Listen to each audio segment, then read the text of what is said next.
ಕರುನಾಡಿನ ಕಿರೀಟಗಳು. ಕರ್ನಾಟಕವನ್ನಾಳಿದ 11 ಮಹಾನ್ ರಾಜಮನೆತನಗಳ ರೋಚಕ ಇತಿಹಾಸ. ನಮಸ್ಕಾರ ಕರುನಾಡಿನ ಯುವಕ ಯುವತಿಯರೇ. ಇಂದು ನಾವೆಲ್ಲರೂ ಕರ್ನಾಟಕವನ್ನು ಐಟಿ ಹಬ್, ಸ್ಟಾರ್ಟ್ಅಪ್ ರಾಜಧಾನಿ ಎಂದು ಗುರುತಿಸುತ್ತೇವೆ. ಆದರೆ ಈ ನೆಲದ ಮಣ್ಣಿನಲ್ಲಿ ಹರಿಯುತ್ತಿರುವ ಶೌರ್ಯ, ಕಲೆ ಮತ್ತು ತ್ಯಾಗದ ಕತೆ ನಿಮಗೆ ಗೊತ್ತೇ?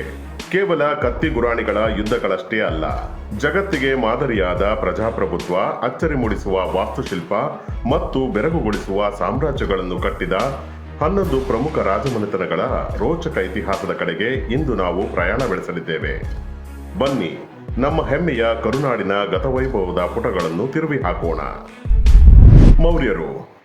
ನಮ್ಮ ಪಯಣ ಶುರುವಾಗುವುದು ಕ್ರಿಸ್ತಪೂರ್ವ 3ನೇ ಶತಮಾನದಲ್ಲಿ. ಉತ್ತರ ಭಾರತವನ್ನು ಆಳುತ್ತಿದ್ದ ಮೌರ್ಯ ಸಮಾಜದ ಹೆಜ್ಜೆಗಳು ದಕ್ಷಿಣದ ಹೆಬ್ಬಾಗಿಲಾದ ಕರ್ನಾಟಕದಲ್ಲಿ ಮೂಡಿದ್ದವು. ಸಾಮ್ರಾಟ್ ಅಶೋಕನ ಶಾಸನಗಳು ನಮ್ಮ ರಾಜ್ಯದ ಬ್ರಹ್ಮಗಿರಿ, ಸಿದ್ದಾಪುರ, ಮಸ್ಕಿ ಸೇರಿದಂತೆ ಬರೋಬ್ಬರಿ 11 ಸ್ಥಳಗಳಲ್ಲಿ ಪತ್ತೆಯಾಗಿವೆ. ನಿಮಗೆ ಗೊತ್ತೇ? ಇತಿಹಾಸಕಾರರಿಗೆ ಅಶೋಕನ ನಿಜವಾದ ಹೆಸರು ದೇವನಾಂಪ್ರಿಯ ಅಶೋಕ ಎಂದು ಜಗತ್ತಿಗೆ ಮೊದಲ ಬಾರಿಗೆ ಖಚಿತವಾಗಿದ್ದೇ ನಮ್ಮ ರಾಯಚೂರಿನ ಮಸ್ಕಿ ಶಾಸನದಿಂದ. ಗುಲ್ಬರ್ಗದ ಸನ್ನತಿಯಲ್ಲಂತೂ ಅಶೋಕನ ಏಕೈಕ ಶಿಲಾಭಾವಚಿತ್ರ ದೊರೆತಿದೆ. ಇವರ ಕಾಲದಲ್ಲಿ ಸುವರ್ಣಗಿರಿ, ಇಸಿಲ ಮುಂತಾದ ಪ್ರಮುಖ ಆಡಳಿತ ಕೇಂದ್ರಗಳಾಗಿದ್ದವು. ಚಂದ್ರಗುಪ್ತ ಮೌರ್ಯನು ತನ್ನ ಕೊನೆಗಾಲದಲ್ಲಿ ಶ್ರವಣಬೆಳಗೊಳಕ್ಕೆ ಬಂದು ನೆಲೆಸಿದ್ದು ನಮ್ಮ ನೆಲದ ಆಧ್ಯಾತ್ಮಿಕ ಶಕ್ತಿಗೆ ಸಾಕ್ಷಿ. ಶಾತವಾಹನರು. ಮೌರ್ಯರ ನಂತರ ದಕ್ಕನ್ ಪ್ರಸ್ಥಭೂಮಿಯ ಸಾರ್ವಭೌಮರಾಗಿ ಬೆಳೆದವರು ಶಾತವಾಹನರು. ಪೈತಾನ್, ಅಮರಾವತಿ ಇವರ ರಾಜಧಾನಿಗಳು.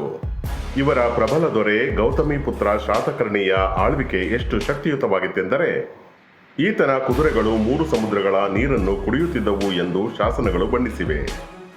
ಇಂದಿಗೂ ನಾವು ಬಳಸುವ ಶಾಲಿವಾಹನ ಶಕೆ ಇವರಿಂದಲೇ ಶುರುವಾಯಿತು ಎಂದು ನಂಬಲಾಗಿದೆ. ಇವರು ಬೌದ್ಧ ಧರ್ಮವನ್ನು ಮತ್ತು ಪ್ರಾಕೃತ ಭಾಷೆಯನ್ನು ಪೋಷಿಸಿದರು. ಸನ್ನತಿಯ ಮಹಾಸ್ತೂಪ ಇವರ ಕಾಲದ ಅದ್ಭುತ ಕೊಡುಗೆ. ಕದಂಬರು. ಕನ್ನಡಿಗರ ಪ್ರಥಮ ಸಾಮ್ರಾಜ್ಯ. ಇದು ಪ್ರತಿ ಕನ್ನಡಿಗನು ರೋಮಾಂಚನಗೊಳ್ಳುವ ಕತೆ. ಕಾಂಚೀಪುರಕ್ಕೆ ಓದಲು ಹೋದ ಕನ್ನಡಿಗ ಬ್ರಾಹ್ಮಣ ಯುವಕ ಮಯೂರ ಚರ್ಮನನ್ನು ಪಲ್ಲವ ಅಶ್ವಾರೋಹಿಯೊಬ್ಬ ಅವಮಾನಿಸುತ್ತಾನೆ. ಆಗ ಸ್ವಾಭಿಮಾನಿ ಯುವಕ ದರ್ಬೆಯನ್ನು ಕಿತ್ತು ಬಿಸಾಡಿ ಕತ್ತಿ ಹಿಡಿದು ಪಲ್ಲವರನ್ನು ಸದೆಬಡಿದು ಬನವಾಸಿಯಲ್ಲಿ ಸ್ಥಾಪಿಸಿದ ಸಾಮ್ರಾಜ್ಯವೇ ಕದಂಬ ಸಾಮ್ರಾಜ್ಯ. ನಮ್ಮ ಭಾಷೆಗೆ ಆಡಳಿತದ ಮಾನ್ಯತೆ ಸಿಕ್ಕಿದ್ದು ಇವರಿಂದಲೇ. ಇತ್ತೀಚೆಗೆ ಸಿಕ್ಕ ತಳಗುಂದದ ಸಿಂಹ ಬಲುಸ್ಟ್ರೇಡ್ ದ್ವಿಭಾಷಾ ಶಾಸನ ಮತ್ತು ಹಲ್ಮಿಡಿ ಶಾಸನ ಕನ್ನಡದ ಪ್ರಥಮ ಶಾಸನಗಳಾಗಿವೆ. ಅಷ್ಟೇ ಅಲ್ಲ, ಶ್ರೀಮನ್ ಆರಗಿ ಎಂಬ ಕನ್ನಡದ ಅಕ್ಷರಗಳಿರುವ 5ನೇ ಶತಮಾನದ ತಾಮ್ರದ ನಾಣ್ಯವನ್ನು ಇವರು ಚಲಾವಣೆಗೆ ತಂದಿದ್ದರು. ಗಂಗರು. ದಕ್ಷಿಣ ಕರ್ನಾಟಕವನ್ನು ಬರೋಬ್ಬರಿ 7 ಶತಮಾನಗಳ ಕಾಲ ನಿರಂತರವಾಗಿ ಆಳಿದವರು ತಲಕಾಡಿನ ಗಂಗರು. ದಡಿಗ ಮತ್ತು ಮಾಧವರಿಂದ ಸ್ಥಾಪಿತವಾದ ಈ ಮನೆತನದ ದೊರೆ ದುರ್ವಿನೀತ. ಯುದ್ಧದಲ್ಲಿ ಮಾತ್ರವಲ್ಲದೆ ಸಂಗೀತ, ಆಯುರ್ವೇದದಲ್ಲಿಯೂ ಪಂಡಿತನಾಗಿದ್ದನು. ಈ ಕಾಲದ ಅತಿದೊಡ್ಡ ಅದ್ಭುತವೆಂದರೆ ಗಂಗರ ದಂಡನಾಯಕ ಚಾವುಂಡರಾಯ ಶ್ರವಣಬೆಳಗೊಳದಲ್ಲಿ ನಿರ್ಮಿಸಿದ 58 ಅಡಿ ಎತ್ತರದ ಜಗತ್ತಿನ ಅತಿದೊಡ್ಡ ಏಕಶಿಲಾ ವಿಗ್ರಹ ಬಾಹುಬಲಿ. ತೊಡೆಯವರೆಗೂ ಯಾವುದೇ ಆಧಾರವಿಲ್ಲದೆ ನಿಂತಿರುವ ಈ ವಿಗ್ರಹ ಜೈನ ಧರ್ಮಕ್ಕೆ ಗಂಗರು ನೀಡಿದ ಶ್ರೇಷ್ಠ ಕಾಣಿಕೆ. ಬಾದಾಮಿಯ ಚಾಲುಕ್ಯರು. ನಮ್ಮ ಕೀರ್ತಿ ಪತಾಕೆಯನ್ನು ಹಿಮಾಲಯದವರೆಗೂ ಹಾರಿಸಿದ ಶೂರರು ಬಾದಾಮಿ ಚಾಲುಕ್ಯರು. ಇಮ್ಮಡಿ ಪುಲಕೇಶಿ ಎಂಬ ಸಾಹಸಿ ಚಕ್ರವರ್ತಿ ಇಡೀ ಉತ್ತರ ಭಾರತವನ್ನು ಗೆದ್ದಿದ್ದ ಹರ್ಷವರ್ಧನನನ್ನು ನರ್ಮದಾ ನದಿ ತೀರದಲ್ಲಿ ಮಣಿಸಿ ದಕ್ಷಿಣದ ಶಕ್ತಿಯನ್ನು ಜಗತ್ತಿಗೆ ತೋರಿಸಿದ. ಚೀನಾದ ಪ್ರವಾಸಿ ಯುಹೆನ್ ಸಾಂಗ್ ಪುಲಕೇಶಿಯ ಆಸ್ಥಾನಕ್ಕೆ ಬಂದು ಕನ್ನಡಿಗರ ಶೌರ್ಯವನ್ನು ಕೊಂಡಾಡಿದ್ದ. ವಾಸ್ತುಶಿಲ್ಪದಲ್ಲಿ ಇವರು ಮಾಂತ್ರಿಕರು. ಐಹೊಳೆಯನ್ನು ಭಾರತೀಯ ದೇವಾಲಯ ವಾಸ್ತುಶಿಲ್ಪದ ತೊಟ್ಟಿಲು ಎಂದು ಕರೆಯುತ್ತಾರೆ. ರಾಷ್ಟ್ರಕೂಟರು.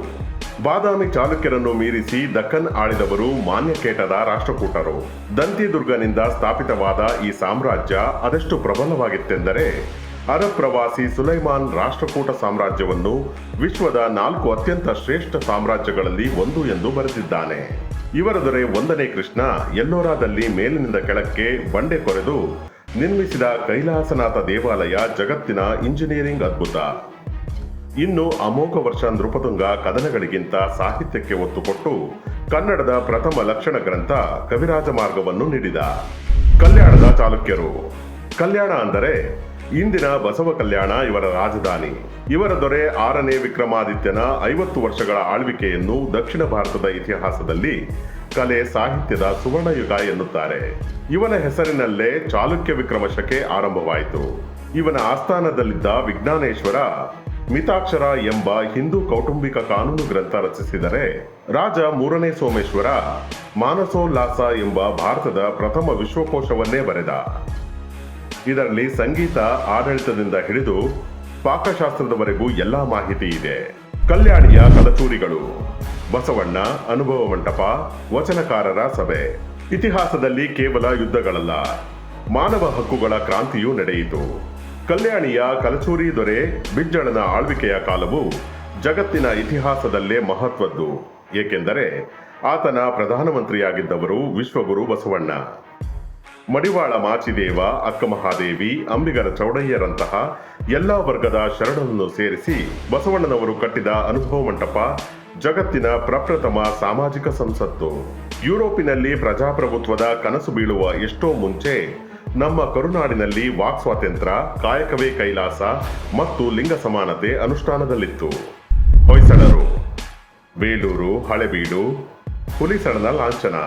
ಮಲೆನಾಡಿನ ಸೊಸೆಯೂರಿನಲ್ಲಿ ಹುಲಿಯೊಂದು ಆಕ್ರಮಣ ಮಾಡಿದಾಗ ಜೈನ ಮುನಿ ಸುದತ್ತರು ಹೊಯ್ಸಳ ಎಂದರು. ಆ ಹುಲಿಯನ್ನು ಕೊಂದ ಯುವಕ ಸಳನೆ ಹೊಯ್ಸಳ ಸಾಮ್ರಾಜ್ಯದ ಮೂಲಪುರುಷ. ರಾಜ ವಿಷ್ಣುವರ್ಧನನ ಕಾಲದಲ್ಲಿ ಇವರ ಕೀರ್ತಿ ಉತ್ತುಂಗಕ್ಕೇರಿತು. ಕಠಿಣ ಗ್ರಾನೈಟ್ ಬದಲು ನಯವಾದ ಬಳಪದ ಕಲ್ಲನ್ನು ಬಳಸಿ ಇವರು ಕೆತ್ತಿದ ಬೇಲೂರು, ಹಳೆಬೀಡು, ಸೋಮನಾಥಪುರದ ದೇವಾಲಯಗಳು ಜಗತ್ತೇ ಬೆರಗಾಗುವಂತೆ ಇವೆ. ಇಂದಿಗೆ ಇವು ಯುನೆಸ್ಕೋ ವಿಶ್ವ ಪರಂಪರೆಯ ತಾಣಗಳು. ಇವರ ಸೈನ್ಯದಲ್ಲಿ ರಾಜನ ರಕ್ಷಣೆಗಾಗಿ ತಮ್ಮ ಪ್ರಾಣವನ್ನೇ ಮುಡುಪಾಗಿಡುತ್ತಿದ್ದ ಗರುಡರು ಎಂಬ ವಿಶಿಷ್ಟ ರಕ್ಷಣಾ ಪಡೆಯಿತ್ತು. ರಾಜನ ಮರಣದ ನಂತರ ಇವರು ಆತ್ಮಾಹುತಿ ಮಾಡಿಕೊಳ್ಳುತ್ತಿದ್ದರು. ವಿಜಯನಗರ ಸಾಮ್ರಾಜ್ಯ 14ನೇ ಶತಮಾನದಲ್ಲಿ ದಕ್ಷಿಣ ಭಾರತದ ಮೇಲೆ ಪರಕೀಯರ ದಾಳಿ ಹೆಚ್ಚಾದಾಗ ಹಿಂದೂ ಧರ್ಮದ ರಕ್ಷಣೆಗಾಗಿ ಹುಟ್ಟಿದ್ದೇ ಭವ್ಯ ವಿಜಯನಗರ ಸಾಮ್ರಾಜ್ಯ. ವಿದ್ಯಾರಣ್ಯರ ಮಾರ್ಗದರ್ಶನದಲ್ಲಿ ಹಕ್ಕಾಬುಕ್ಕ ಸಹೋದರರು ಸ್ಥಾಪಿಸಿದ ಈ ಸಾಮ್ರಾಜ್ಯ ದಕ್ಷಿಣ ಭಾರತದ ರಕ್ಷಾ ಕವಚವಾಯಿತು. ಶ್ರೀಕೃಷ್ಣ ದೇವರಾಯನ ಆಳ್ವಿಕೆಯಲ್ಲಿ ಹಂಪಿಯ ಬೀದಿಗಳಲ್ಲಿ ವಜ್ರ ವೈಢೂರ್ಯಗಳನ್ನು ಸೇರಿನಲ್ಲಿ ಅಳೆದು ಮಾರುತ್ತಿದ್ದರು. ಆದರೆ ಕ್ರಿಸ್ತಶಕ 1565 ಜನವರಿ 23ರಂದು ನಡೆದ ತಾಳಿಕೋಟೆ ಕದನ ವಿಜಯನಗರದ ಪತನಕ್ಕೆ ಕಾರಣವಾಯಿತು. ಸುಲ್ತಾನರ ಒಕ್ಕೂಟದ ಪಡೆಗಳು 6 ತಿಂಗಳ ಕಾಲ ಹಂಪಿಯನ್ನು ಸುಟ್ಟು ಭಸ್ಮ ಮಾಡಿದವು ಎಂದು ಹೇಳಲಾಗುತ್ತದೆ. ಅಂದಿನ ಆ ವೈಭವದ ನೆನಪೇ ಇಂದಿನ ಹಾಳು ಹಂಪಿ. ಬಹುಮನಿ ಸಾಮ್ರಾಜ್ಯ, ಗುಲ್ಬರ್ಗಾ ಕೋಟೆ, ಬೀದರ್ನ ಮದರಸ, ಇಂಡೋ ಪರ್ಷಿಯನ್ ವಾಸ್ತುಶಿಲ್ಪ. ವಿಜಯನಗರ ಸ್ಥಾಪನೆಯಾದ ಕೆಲವೇ ವರ್ಷಗಳಲ್ಲಿ ಅಲ್ಲಾವುದ್ದೀನ್ ಹಸನ್ ಬಹುಮನಿ ಶಾನಿಂದ ಬಹುಮನಿ ಸಾಮ್ರಾಜ್ಯ ಸ್ಥಾಪನೆಯಾಯಿತು.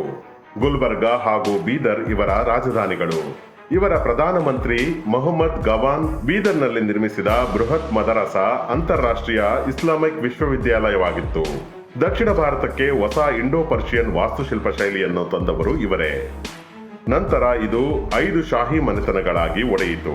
ನೋಡಿದರಲ್ಲವೇ ಸ್ನೇಹಿತರೆ, ನಮ್ಮ ಕರ್ನಾಟಕದ ಇತಿಹಾಸ ಕೇವಲ ರಾಜರ ಕಥೆಯಲ್ಲ. ಮಯೂರವರ್ಮನ ಸ್ವಾಭಿಮಾನ, ಗಂಗರ ಭಕ್ತಿ, ಚಾಲುಕ್ಯ ಹೊಯ್ಸಳರ ಶಿಲ್ಪಕಲಾ ನೈಪುಣ್ಯತೆ, ಬಸವಾದಿ ಶರಣರ ಸಮಾನತೆಯ ಕ್ರಾಂತಿ ಮತ್ತು ವಿಜಯನಗರದ ಭವ್ಯತೆ ಇವೆಲ್ಲವೂ ಇಂದಿನ ಕನ್ನಡಿಗರ ರಕ್ತದಲ್ಲಿ ಹರಿಯುತ್ತಿದೆ. ಮುಂದಿನ ಬಾರಿ ನೀವು ಬೇಲೂರು, ಹಳೆಬೀಡು, ಹಂಪಿ ಅಥವಾ ಬಾದಾಮಿಗೆ ಹೋದಾಗ ಕೇವಲ ಕಲ್ಲುಗಳನ್ನಲ್ಲ, ಅದರ ಹಿಂದಿನ ಶ್ರಮ, ಕಲೆ ಮತ್ತು ನಮ್ಮ ಪೂರ್ವಜರ ಹೆಮ್ಮೆಯ ಬದುಕನ್ನ ಕಣ್ಣು ತುಂಬಿಕೊಳ್ಳಿ. ಈ ಭವ್ಯ ಪರಂಪರೆಯನ್ನು ಉಳಿಸಿ ಮುಂದಿನ ಪೀಳಿಗೆಗೆ ಸಾರುವ ಜವಾಬ್ದಾರಿ ನಿಮ್ಮೆಲ್ಲರ ಮೇಲಿದೆ. ಸಿರಿಗನ್ನಡಂ ಗೆಲ್ಗೆ, ಸಿರಿಗನ್ನಡಂ ಬಾಳ್ಗೆ. ಜೈ ಕರ್ನಾಟಕ.